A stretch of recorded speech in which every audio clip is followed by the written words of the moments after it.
सदगुरु महाराज की जय। श्री सदगुरु महाराज की जय।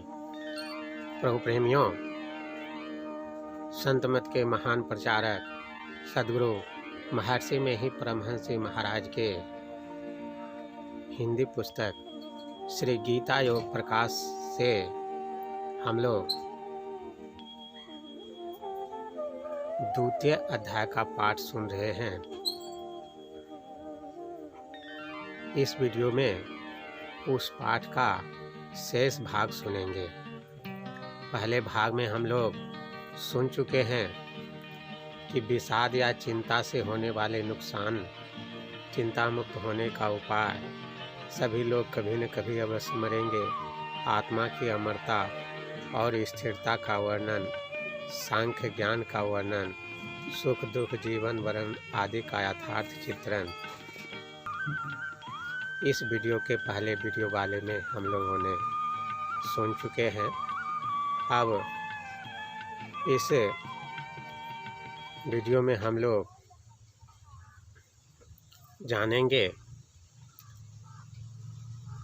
इसका शेष भाग, जिसमें ध्यान योग का महत्व, ध्यान योग का नाश नहीं होता है, मतलब अधूरा ध्यान रह गया तो वह भी महाफल देने वाला है।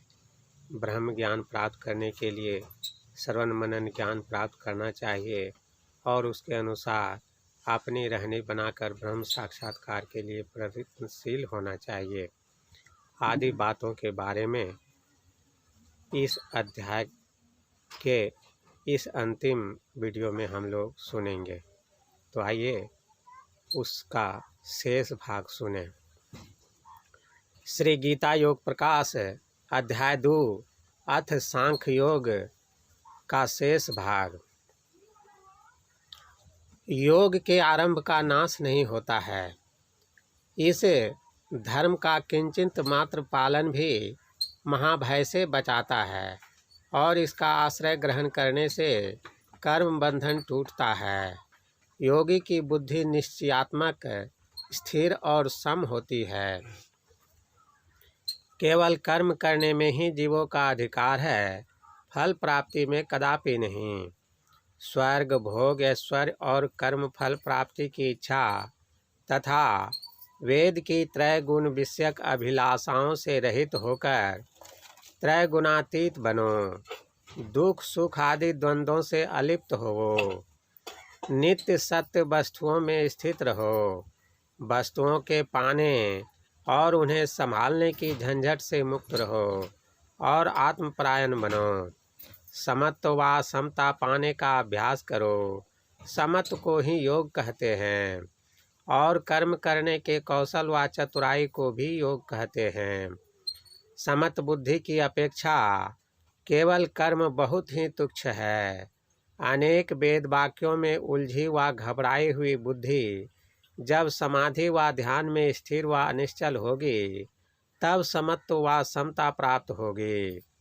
जब सब कामनाएं छूटती हैं, आत्मा द्वारा आत्मा में ही संतुष्ट रहा जाता है, तब बुद्धि की स्थिरता व स्थित प्रज्ञता आती है। इतना सुन अर्जुन ने भगवान से पूछा कि स्थित प्रज्ञ के क्या लक्षण हैं तथा वह किस प्रकार बोलता, बैठता और चलता है। स्थित प्रज्ञ के बोलने, बैठने और चलने के विषय में किए गए प्रश्नों का कुछ भी उत्तर न देकर भगवान ने उसके ये लक्षण बतलाए कि वह कामनाओं का त्यागी, आत्मा द्वारा आत्मा में ही संतुष्ट रहने वाला, सांसारिक सुख दुख से दुखी सुखी न होने वाला, मनोविकारों से रहित और स्थिर बुद्धि वाला होता है।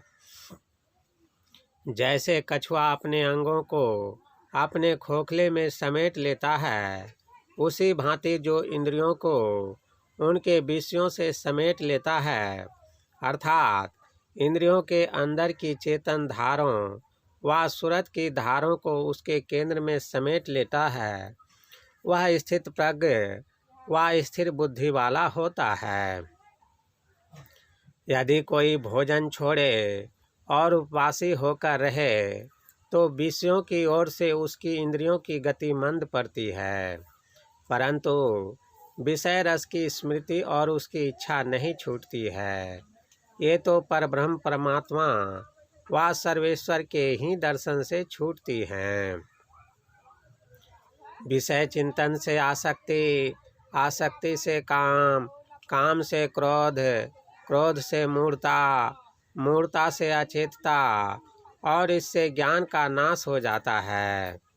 ज्ञान नष्ट हुआ मनुष्य मृतक के तुल्य है।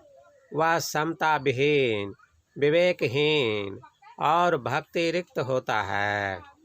भक्ति बिना शांति नहीं और शांति बिना सुख कहाँ। जिस मनुष्य में सांसारिक भोग शांत हो जाते हैं, सारी कामनाएं समाप्त हो जाती हैं, ममता और अहंकार त्याग कर जो विचरण करता है वही शांति पाता है। भजनाभ्यासी संयमी भोगियों के जग कर विलास करने के समय सोता है और भोगियों के सोने के समय जग कर ध्यान भजनाभ्यास करता है। पूर्व वर्णित शांति प्राप्त पुरुष की स्थिति ब्राह्मी स्थिति है, अर्थात परम प्रभु परमात्मा को पाकर जीवन मुक्ति में रहने की दशा है। इसे पा जाने पर कोई मोह में नहीं फंसता है। मृत्यु काल में भी इसी दशा में रहता हुआ शरीर त्याग कर वह पर ब्रह्म परमात्मा में लय होता है और ब्रह्म निर्वाण उसे प्राप्त होता है। इस अध्याय के उपदेशों का सार थोड़े शब्दों में यह है कि प्रथम श्रवण और मनन द्वारा आत्मज्ञान या सांख्य ज्ञान प्राप्त करो।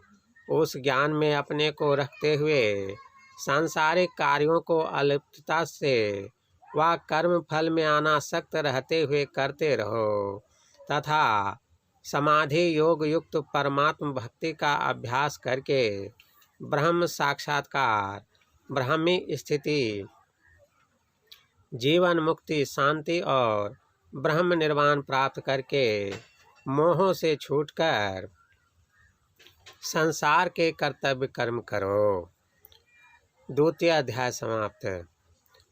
इसके बाद अंडरलाइन देकर करके टिप्पणी जैसा कुछ गुरु महाराज लिखते हैं, आइए उनको सुनते हैं।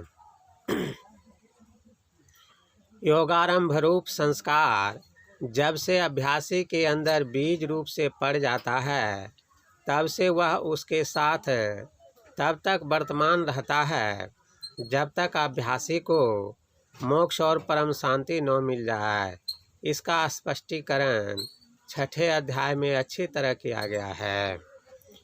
इंद्रियों में बिखरी चेतन धारों का केंद्र आज्ञा चक्र का केंद्र बिंदु है। इंद्रियों से चेतन धारों के हटने से इंद्रियां विषयों में नहीं जा सकेंगी, विषयों से समेटी जाएंगी। केवल विचार ही विचार से यह सिमटाव नहीं होगा। इस अध्याय के श्लोक 53 और 54 में समाधि व ध्यान की बात कही गई है। इसके अभ्यास से वर्णित सिमटाव होता है। अर्जुन को व्यक्त रूप भगवान का दर्शन और उनका गहरा संग तो था ही, परंतु उसकी विषय भोग की इच्छा नहीं छूटी थी। महाभारत की कथाएं पढ़कर देखिए। अर्जुन को व्यक्त रूप से भगवान प्राप्त ही थे, फिर भी वह मोह में फंसा। भगवान ने उसे मोह छुड़ाने का उपदेश दिया। श्री सद्गुरु महाराज की जय। द्वितीय अध्याय समाप्त। प्रभु प्रेमियों, अभी जो श्री गीता योग प्रकाश के द्वितीय अध्याय का अंतिम भाग आप सुन रहे थे, वह इसी पुस्तक से पाठ करके सुनाया गया। इस पुस्तक को आप सत्संग ध्यान स्टोर से ऑनलाइन मंगा सकते हैं। इसके लिए वीडियो के विवरण में लिंक रहता है। श्री सद्गुरु महाराज की जय।